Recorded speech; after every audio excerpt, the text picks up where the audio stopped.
E aí galera, tudo bem? Estamos aqui nos Diálogos Urgentes 6 para falar sobre ensino à distância, EAD e homeschooling, que não é bem a mesma coisa, pós-pandemia. Nós vamos fazer uma análise em 3 momentos diferentes, tá? O que tu enxerga do ensino à distância hoje, até a tua própria experiência? 1. De onde que veio essa coisa do ensino à distância crescente, de uma onda enorme no Brasil, que vai crescer pós-pandemia? 2. E depois a gente vai finalizar com um assunto que eu acho que é mais relevante e que vai abrir assim uma raio de luz na caverna que a gente está sobre o ensino à distância, que é o homeschooling. O ensino sistemático, permanente e exclusivo à distância, em casa, coordenado pelos pais, beleza? Então deixa eu começar com o primeiro te dizendo o seguinte, olha aqui, ó. É claro que uma das relações mais interessantes que a gente pode fazer sobre EAD é a diferença entre a qualidade do ensino à distância na área pública e na área privada. Tá? Tu, que está vendo esse vídeo agora, está usufruindo inclusive do ensino à distância, deve imaginar como vantagens, por exemplo, sobretudo para ti, né, que é vestibulando, a flexibilidade de horário. Pô, estar em casa e poder ver as aulas na hora que tu quer, na velocidade que tu quer, porque eu sei que tu dá 1.5, 2 até de velocidade nesses vídeos, é muito conveniente para ti, né? Vir no teu próprio quarto, no conforto do teu quarto, com ar-condicionado, no teu ambiente, sensacional. Tá? A autonomia que tu tem também para escolher como tu vai ver essas aulas, para montar o horário, para dividi-las, né? Muitos de vocês fazem assim, por exemplo, nas aulas de português, dá uma olhadinha na teoria, depois faz os testes, depois vê a correção, divide a aula de redação e aí por diante. O local também, que nós já mencionamos, não apenas o fato de ser teu ambiente agora, por exemplo, no teu quarto, mas poder fazer isso daqui a pouco assim, ó, na tua casa. Daí, no meio da pandemia, tu deu uma fugidinha pra praia, ficou só em casa, lá na tua casa da praia ou na tua casa em Gramado. Pô, que beleza, né? Essas aulas, elas têm portabilidade. Então é muito vantajoso pela questão da flexibilidade de horário, pela tua autonomia, tu administra a aula, correto? E também pela, entre aspas, portabilidade. Agora, isso é tu, né? Entendeu? Mesmo no teu caso, mesmo no nosso grupo, quais são as desvantagens que isso pode levar? Cara, tu deve estar exercendo assim muita disciplina. Eu sei que tu está exercendo. Parabéns, né? Em poder manter o horário, poder fazer os plantões, poder fazer as redações, poder ver tudo, não te atrasar. Se está fazendo isso, maravilha. Até porque os professores organizadamente te entregam essas aulas de uma forma sistemática, correto? Te entregam dentro das tuas necessidades. Agora tem aluno que não consegue fazer isso, né? Muita gente não tem maturidade dentro do teu grupo. Tem gente que não consegue. Essa é uma das desvantagens, né? Não tem ninguém administrando o teu dia a dia. Eu te mando as aulas, confio que tu vai ver, marco o plantão contigo, mas eu não fico te pressionando diretamente, eu não fico te mandando mensagem aí, já viu, entendeu? Eu não tô te olhando, segunda desvantagem, além da necessidade da tua disciplina e maturidade, eu não tô te olhando na sala de aula e vendo que tu tá perdido ali, entendeu? Eu não sinto um certo desconforto. A falta de contato presencial torna a coisa num sentido menos invasiva, né? Tipo, eu posso chegar para te perguntar, tá bem mesmo, tá entendendo, tá acompanhando isso, não existe, né? A gente sente muita insegurança da pessoa quando ela não tá conectada plenamente, quando não está sendo bom para ela. É fácil de ver isso quando o professor tem experiência. Isso a gente não está tendo agora. E é natural, agora vamos entrar no aspecto da área pública, né? Que as disparidades sociais atrapalhem bastante o ensino à distância. Razão pela qual, por exemplo, a URGS ficou parada um tempão, porque ela reconhece que muitos alunos que estão numa situação bastante flexível socialmente não têm condições de ver as aulas à distância, porque não tem dispositivo, porque não tem uma internet adequada. Isso não acontece só com os alunos. Na área pública isso também acontece com o professor. Às vezes o professor não tem o dispositivo, às vezes o professor não tem uma internet, às vezes a escola não administra, correto? A disparidade social pode matar o aproveitamento do ensino EAD. No teu caso, eu acho que a situação está muito confortável. No teu caso, pela tua condição social, isso tu está vendo esse vídeo, sobretudo pela tua maturidade. Agora, se nós tirarmos esses elementos, tá, em especial da maturidade, tem gente sofrendo com o ensino à distância.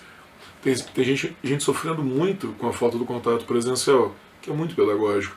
E no terceiro lado social, tem gente sofrendo porque não está recebendo essas aulas, porque elas não têm qualidade, porque elas não têm organização. Essa é uma realidade. Então, o primeiro tema de relação que a gente pode imaginar é a disparidade do público, do privado, ou do cara com maturidade, do cara sem maturidade. Agora, Essa onda no ensino à distância, independentemente das desvantagens, ela veio para ficar. Porque em pelo menos um setor da nossa sociedade ela já está estabelecida, que é um ensino à distância no nível universitário. Agora eu vou te dizer coisas assim que são impressionantes. As maiores universidades do Brasil são aquelas que oferecem vagas à distância. Você sabe quantas vagas são oferecidas anualmente, vêm sendo oferecidas por essas universidades à distância que tem? Uma boa parte delas tem uma presença física também, mas uma boa parte prepondera o ensino à distância. Elas oferecem por volta de 7 milhões de vagas anualmente. Milhões! Hoje são oferecidas mais vagas em ensino à distância no Brasil do que vagas presenciais. Vou te mostrar agora quais são essas universidades, quem são essas, digamos assim, esses monstros de vagas universitárias no Brasil, e tu vai perceber que uma boa parte dessas universidades não conhece, nunca ouviu falar, mas se tu olhar na tabela a dimensão de vagas que elas oferecem, tu pode entender a importância que elas têm. Uma universidade EAD do Brasil é a Universidade Norte do Paraná, que tem nada mais, nada menos do que quase 330 mil pessoas matriculadas. Cara, 330 mil pessoas. É mais ou menos assim, quase a população de Caxias ou de Pelotas fazendo faculdade à distância. Isso são só as vagas à distância, que é 16% do total. Sobre a tabela rapidamente, tem a Universidade Paulista com mais de 200 mil, o Centro Universitário Leonardo da Vinci mais de 200 mil, e essa Uninter e também essa Leonardo da Vinci, também chamada Uniaselv, também está aqui em Porto Alegre, né? Quase todos batendo em 200 mil. O que tu nota nessa tabela? São vagas a rodo. A quantidade ela é ilimitada. E se tu olhar a tabela, até o 10º item que eu estou deixando disposto aqui para ti, faz um print ou depois pesquisa, essas universidades são todas naturalmente privadas, correto? Elas compõem a expansão quase que descontrolada do número de vagas. É claro que o número de vagas, você vai concordar, é proporcional à qualidade de ensino que é colocada ali. É ou não é verdade? Tu acha que é fácil administrar 300 mil alunos? Quantos alunos, por exemplo, frequentam a URGS? Cara, não dá 10% disso. Fazendo URGS agora, não dá 30 mil pessoas. Olha o custo para administrar com qualidade. Como é que tu vai administrar com 300 mil? Não sei. Por falar em custo, essas universidades privadas, elas cobram valores que são relativamente baixos. Daí a sua popularidade.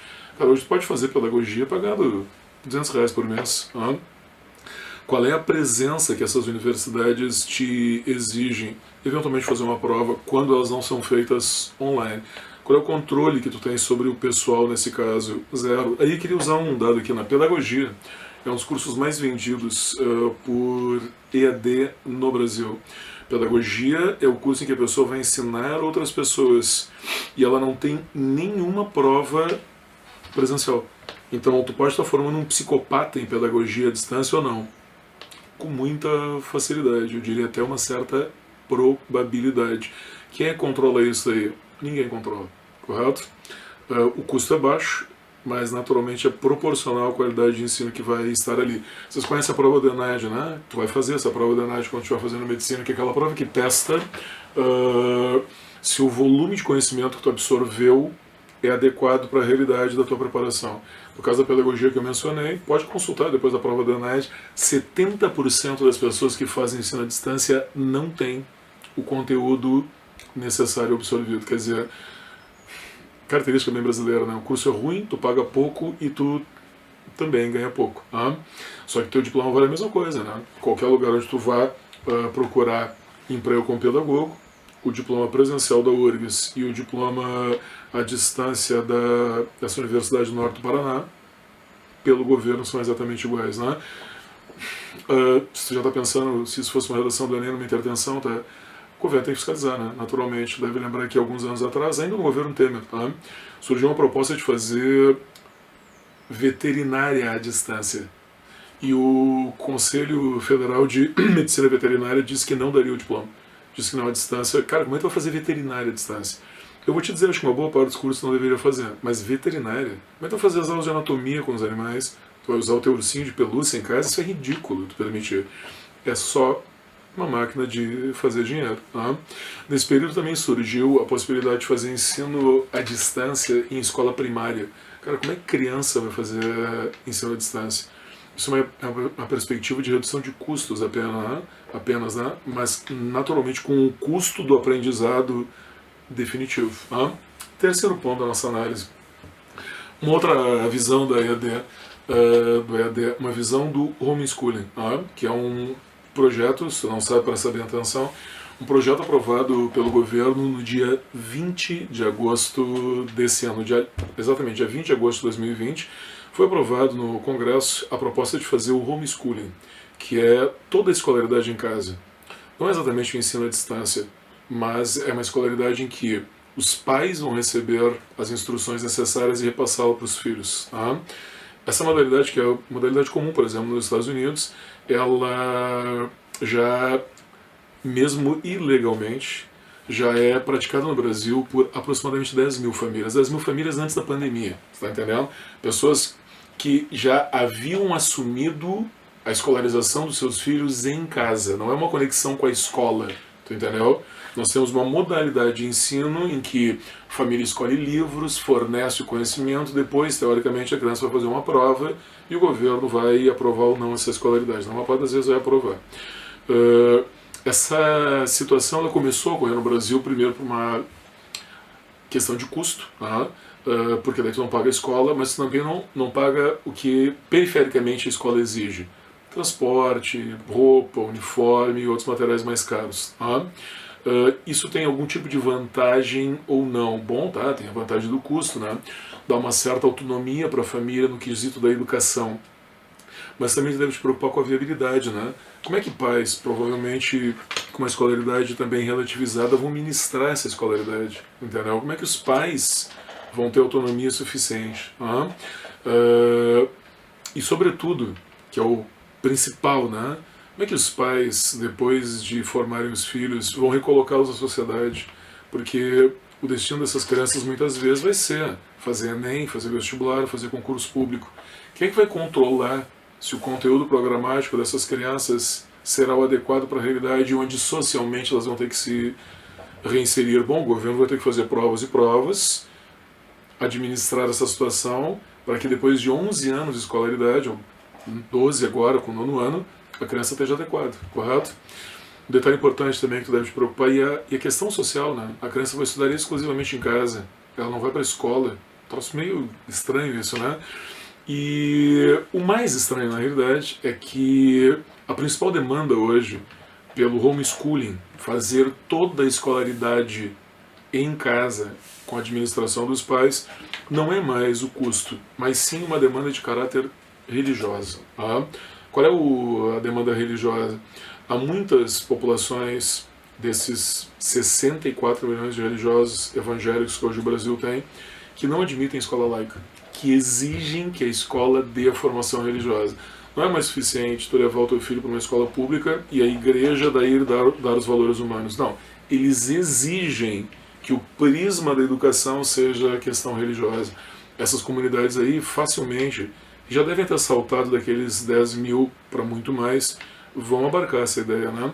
Talvez esse homeschooling seja a própria igreja da comunidade, uma versão que vai lhe ser peculiar. Vocês conhecem a história, né? Com muitas comunidades americanas que ainda não admitem, por exemplo, a teoria evolucionista darwiniana para a formação do homem e preferem a da Bíblia. Talvez nós tenhamos isso no Brasil.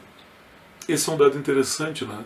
Bem interessante, porque como é que nós vamos fazer depois aí o Enem com essas pessoas?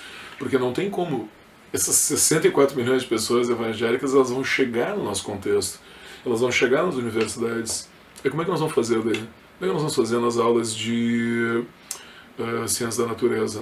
Nas questões de ciência da natureza, vai ser Darwin ou vai ser Deus? Como é que nós vamos fazer na redação? A redação ela vai ter que ter uma abordagem religiosa ou laica? Esse é o caminho, ok? Muito bem, então, 3 pontos importantes, tá? Diferença do público e do privado no EAD, o papel do ensino à distância hoje que está superando o presencial no nível universitário e aquele buraquinho que está se abrindo de luz que vai te chamar a atenção, tá?